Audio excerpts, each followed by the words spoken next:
دوستو ہم اکثر سنتے ہیں کہ فلاں ملک میں مرد مرد سے اور عورت عورت سے شادی کر سکتے ہیں، بلکہ بعض ممالک میں ہم جنس پرستی کا قانون بھی پاس کر دیا گیا ہے، یعنی وہاں اس کو کوئی برا فعل نہیں سمجھا جاتا، جبکہ تاریخ بتاتی ہے کہ حضرت لوط علیہ السلام کی قوم پر اسی فعل کی وجہ سے زمین الٹ دی گئی تھی۔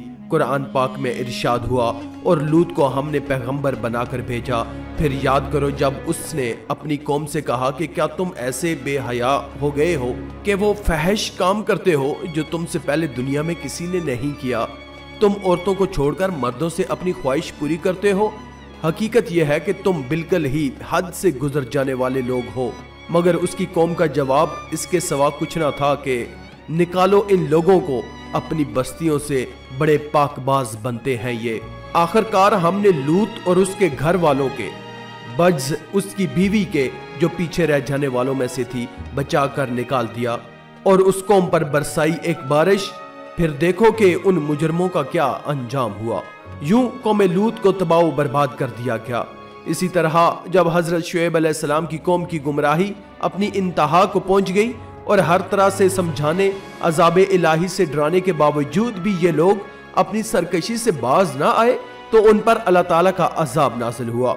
دوستو حضرت سلیمان علیہ السلام نے ایک مرتبہ شیطان سے پوچھا کہ اللہ پاک کو سب سے بڑھ کر کون سا گناہ ناپسند ہے؟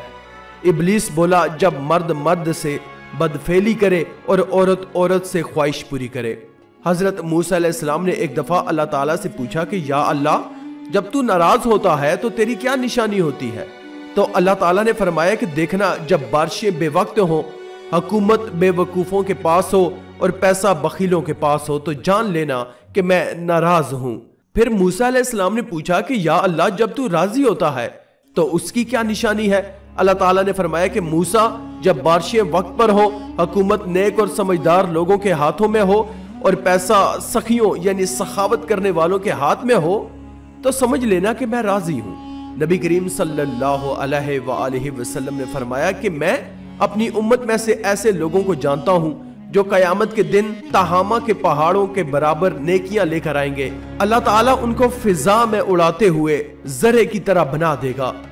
صوبان رضی اللہ تعالیٰ عنہ نے عرض کیا کہ اللہ کے رسول، ان لوگوں کا حال ہم سے بیان فرمائیے اور کھول کر بیان فرمائیے تاکہ لا علمی اور جہالت کی وجہ سے ہم ان میں سے نہ ہو جائیں۔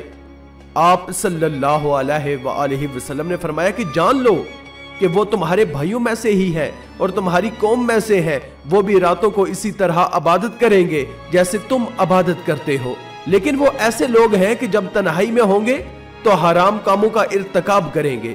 پھر اللہ تعالیٰ فرماتا ہے کہ اور کتنی ہی ایسی بستیاں ہیں جنہیں ہم نے ہلاک کر دیا، تو ان پر ہمارا عذاب رات کے وقت آیا یا جب وہ دوپہر کو سو رہے تھے؟ تو جب ان پر ہمارا عذاب آیا تو ان کی پکار اس کے سوا اور کچھ نہ تھی کہ بے شک ہم ہی ظالم تھے۔ حضرت صالح علیہ السلام کی اونٹنی کے قاتل 4 لوگ تھے، مگر پوری قوم تباہ ہوئی، باقی لوگوں کا جرم چپ رہنا تھا۔ ہمارے اعمال نامے روز قیامت ہم نے خود پڑھ کر سنانے ہیں۔ یہ موبائل فون کا میسنجر نہیں جو ہماری ڈیلیٹ کرنے سے ختم ہو جائے گا۔ جو ہم نے کیا ہے وہ آپ نے اللہ کو پڑھ کر سنانا ہے اور ایک ایک تفصیل کے ساتھ بتانا ہے۔ آپ کہاں جا کر اور کس جگہ جا کر گناہ کریں گے کہ اللہ تعالیٰ نہ دیکھے؟ وہ تو ہر جگہ، ہر شے میں، ہر وقت، ہر لمحے موجود ہے۔ قرآن شریف کو ترجمے سے پڑھ کر دیکھیے، کیا کیا کچھ نہیں بیان کیا گیا۔ کھلی اور واضح نشانیاں دی گئی ہیں۔ حضرت جابر رضی اللہ تعالیٰ عنہ سے روایت ہے کہ رسول اللہ نے فرمایا، اللہ تعالیٰ نے جبرائیل علیہ السلام کو وحی کی کہ فلاں فلاں شہر کو اس کے باسیوں پر الٹ دو۔ جبرائیل علیہ السلام نے عرض کیا کہ پروردگار، اس میں تو تیرا فلاں بندہ بھی ہے جس نے کبھی پلک جھپکنے کی دیر بھی تیری معصیت میں نہیں گزاری۔ حضور صلی اللہ علیہ وآلہ وسلم نے فرمایا کہ اس پر اللہ تعالیٰ نے فرمایا کہ الٹ دو اس بستی کو، پہلے اس پر اور پھر دوسروں پر، اس لیے کہ اس کے چہرے کا رنگ کبھی ایک لمحے کے لیے بھی میری غیرت کی وجہ سے متغیر نہیں ہوا، یعنی اس کے سامنے میرے احکام پامال ہوتے رہے، شریعت کی دھجیاں بکھرتی رہیں، اور یہ اپنی ذاتی پرہیزگاری کو سنبھال کر ذکر، اذکار، نوافل اور مراقبوں میں مصروف رہا۔ یہ دوسروں سے بڑھ کر مجرم ہے۔ ہمیں اس آزمائش اور اس عذاب سے ڈرنا چاہیے۔ یہ ضروری نہیں کہ کہ عذاب خاص طور پر ہم میں سے ان لوگوں پر ہی آئے گا جو گناہگار ہیں۔ حضرت انس رضی اللہ تعالیٰ عنہ روایت کرتے ہیں کہ حضور پاک صلی اللہ علیہ وآلہ وسلم نے ارشاد فرمایا کہ اللہ فرماتا ہے، اے ابن آدم، تو نے جب بھی مجھے پکارا اور مجھ سے رجوع کیا، میں نے تیرے گناہوں کی بخشش کر دی اور مجھے اس کی پرواہ نہیں۔ اور اے ابن آدم، اگر تیرے گناہ آسمان تک پہنچ جائیں پھر تو مجھ سے مغفرت طلب کرے تو میں تیری بخشش کر دوں گا، اور میری ذات بے نیاز ہے۔ اے ابن آدم، اگر تیری مجھ سے ملاقات اس حالت میں ہو کہ تیرے گناہ پوری زمین کو گھیر لے لیکن تو نے شرک کا ارتکاب نہ کیا ہو تو میں تیرے گناہوں کو بخش دوں گا۔ یہ عذاب ہمارے ہی برے اعمال کا نتیجہ معلوم ہوتا ہے، جسے ہم جسٹ فار انجوائمنٹ کا نام دیتے ہیں۔ یہ جسٹ فار انجوائمنٹ ہی ہے جو عذاب الہی کو دعوت دے رہا ہے۔ معاشرے میں دھیرے دھیرے بدکاری، بے حیائی پھیلتی جا رہی ہے۔ ہم لوگ نبی کریم صلی اللہ علیہ وآلہ وسلم کی امت میں پیدا ہو کر سمجھتے ہیں کہ ہم کچھ بھی گناہ کر لیں تو بخشے جائیں گے۔ کون ہے اللہ کے سوا جو ہمیں عذاب سے بچا لے گا؟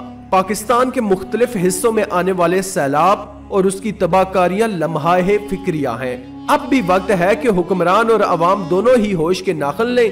ملک میں معاشرتی برائیوں کی روک تھام کے لیے قانون سازی کی جائے اور ایک اسلامی فلاحی معاشرے کی تشکیل میں حکمرانوں سمیت ہر شخص اپنا اپنا کردار ادا کرے۔